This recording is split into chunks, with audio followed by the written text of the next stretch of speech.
Hello everyone, welcome back to our channel Online Learning. This video is related to breaking news.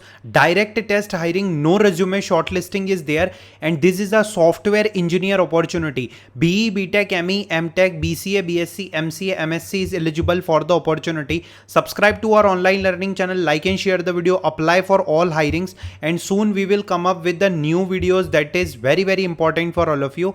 So it is from Sutherland and you will receive the assessment invitation within 1 second of applying. I applied 5 minutes ago and immediately I got the test assessment. Auto login link is valid from May 27 to June 3. Okay, Sutherland software engineer opportunity, Bangalore, India, full time. It is posted again.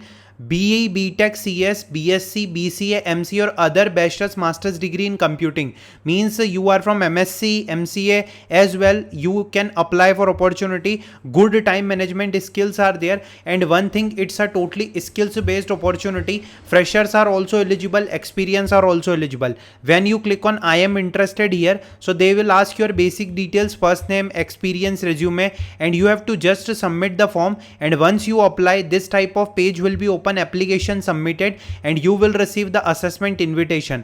The assessment is very simple. It's related to speech X, that is a reading, writing, listening and speaking, and write X section, essay related sections are also there. And after completing this, you will be moved forwarded to the virtual interview or the next process. Hope you find this video well. Thanks for watching the video.